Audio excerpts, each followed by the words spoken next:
Say on streets. Our streets. Say on streets. And made it. Right. Made it. Whose streets? Our streets. Word on the beat, word on the beat, word on the beat. Time after time after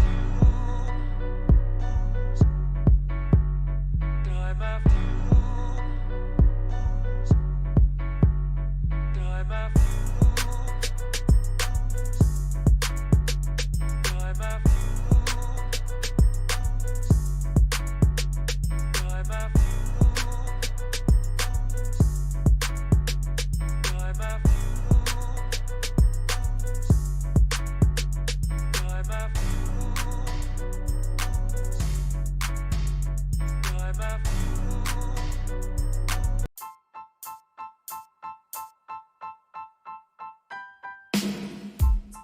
It's your boy Bazz, and y'all tuned in to another episode of Ian's podcast. Man, today I'm going to be kicking it off, man, diving straight into the analytics, man, but we're going to be talking about the podcast game. I know some of y'all is podcasting out there, and, we all embark on these journeys, and, it ends the family, man, so let's embark on this journey together. I got my data analytics pulled up, and I'm going to be going over the top 3 things that I needed to fix in order to start seeing an increase in streams. So let's dive straight into it. As y'all can see pulled up, y'all see like ever since when was this? This was December 18th. Ever since December 18th, I've been seeing a steady increase in my daily streams. If y'all could look over to the side, y'all can see sort of the numbers in the video. It says 500,000, 1.5K. So y'all can know what like the average, like what the weekly average or what the average is. And by any means, I'm not saying like I'm out here doing crazy numbers. This ain't to brag or boast or anything like that. As y'all can see before, it was like I was way under 100, doing way under 100 streams. But one of the first things I started to notice, what was wrong, and I started looking at like my competitors and stuff like that. Not necessarily looking at them in a sense like, like, damn, I'm trying to see what they're doing.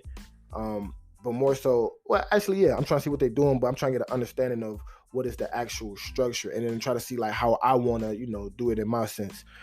So I started seeing that like, dang, like, they got like their graphic art. You feel me? That was one of the first things I changed. And when I changed that, I started seeing like a small increase at first. So one of the first things I changed was my graphic art. Just that cover art, because that's the first thing somebody see, and that's the representation of, you and what your voice may be about. So a lot of times people, they click on what they feel like is, either interesting, popping out, grabbing their attention, and that's something, that it can, something that they can relate to.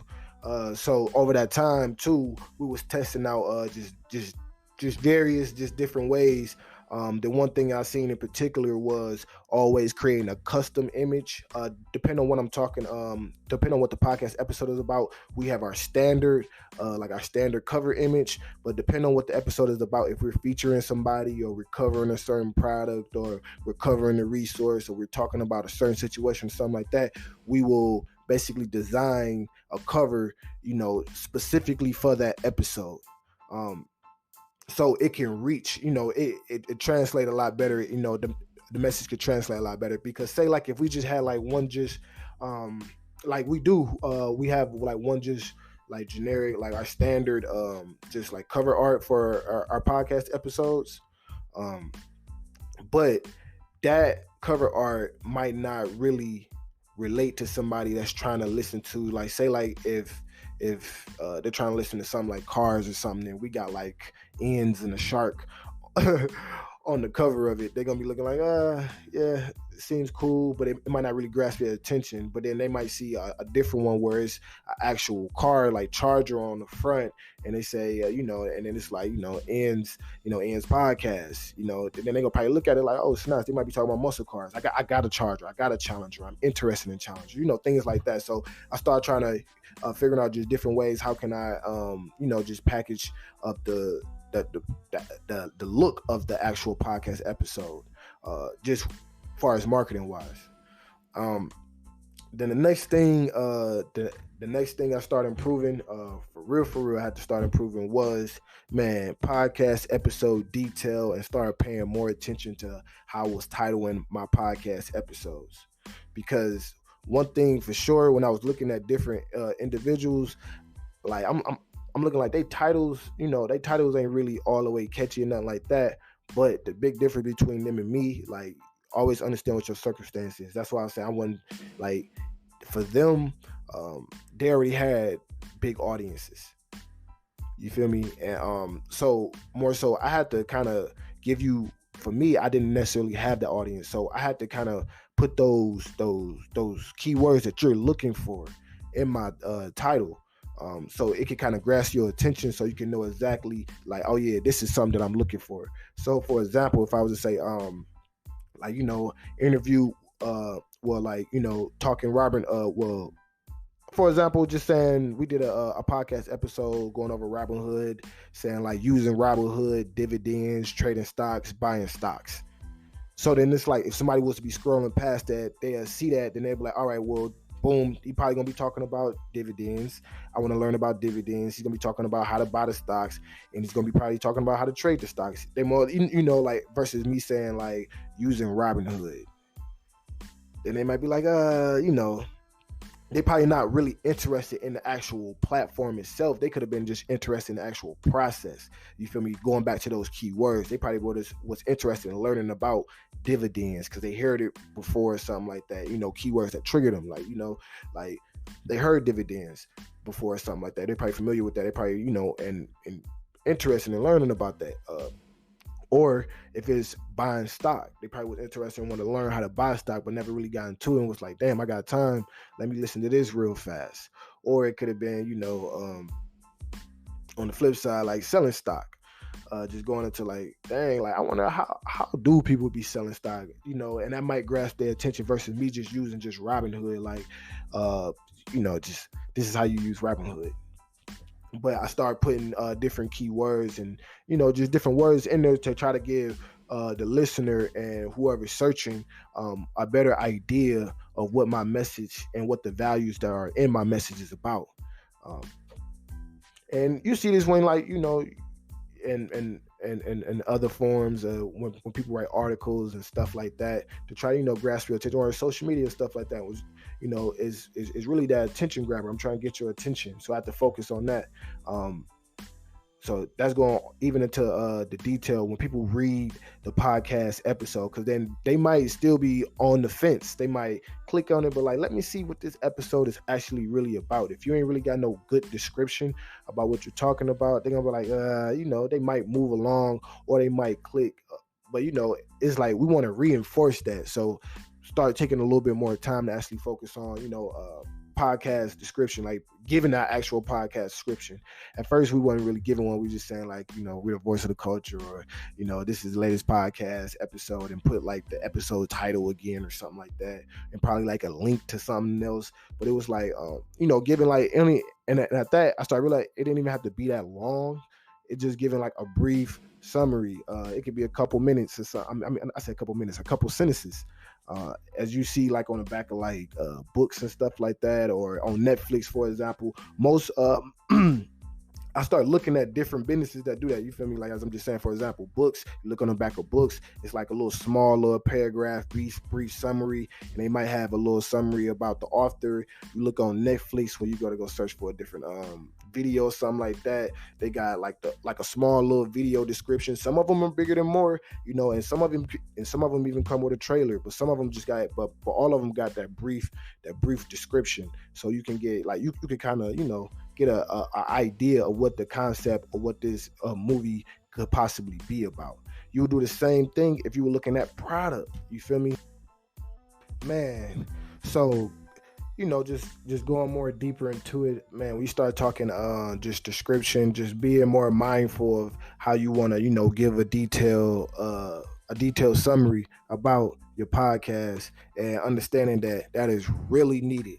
The third and most foremost, man, is really having an actual distribution marketing strategy. And I put both those words together for a reason. So when I first was starting out, man, I wasn't utilizing all the various podcasting platforms. I wasn't even really marketing the podcast. I mean, like sharing it on, social media and things of that nature.